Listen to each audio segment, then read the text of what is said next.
நமக்கு தினமும் பயன்படக்கூடிய 10 வாக்கியங்கள் தான் பார்க்க போகிறோம். வாங்க நம்ம வீடியோக்குள்ளே போகலாம். ஃபர்ஸ்ட் ஒன் வந்து இரவு உணவு என்ன? இரவு உணவு என்ன? அதாவது நைட்டுக்கு என்ன டின்னர் அப்படின்னு கேட்குறதுக்கு what's for dinner, what's for dinner. என் சாவி எங்க? என் சாவி எங்க?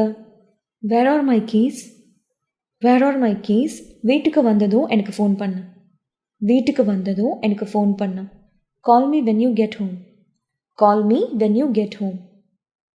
கால் மீ அப்படின்னா ஃபோன் பண்ணு அப்படின்னு சொல்கிறது. வென் யூ கெட் ஹோம் அப்படின்னா வீட்டுக்கு வந்ததும். பால் வாங்க மறந்துடாத, பால் வாங்க மறந்துடாத. Don't forget to buy milk, don't forget to buy milk அப்படின்னா பால் வாங்க மறந்துடாத.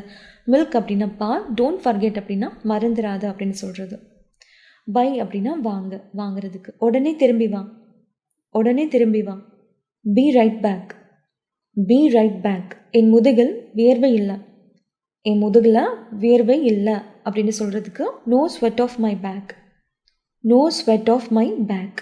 ஸ்வெட் அப்படின்னா வேர்வை, மை பேக் அப்படின்னா என் முதுகில்.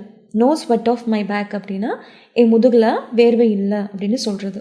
100% நான் அப்படி தான் ஃபீல் பண்ணுறேன், 100% நான் அப்படி தான் ஃபீல் பண்ணுறேன் அப்படின்னு நம்ம சொல்லுவோம் இல்லையா?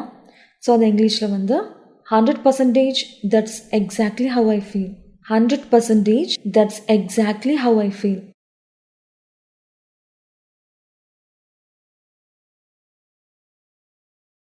தயவு செஞ்சு ஒரு செகண்ட் அமைதியாக இருங்க, தயவு செஞ்சு ஒரு செகண்ட் அமைதியாக இருங்க அப்படின்னு சொல்கிறதுக்கு please be quiet for a second, please be quiet for a second.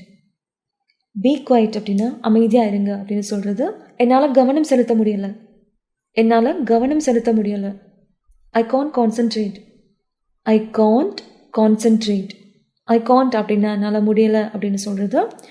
Concentrate அப்படின்னா இதுக்கு கவனம் செலுத்துறதுக்கு. நான் உனக்கு காஃபி போடட்டுமா, நான் உனக்கு காஃபி போடட்டுமா. Can I make you some coffee, can I make you some coffee அப்படின்னா நான் உனக்கு காஃபி போடட்டுமா அப்படின்னு கேட்குறது.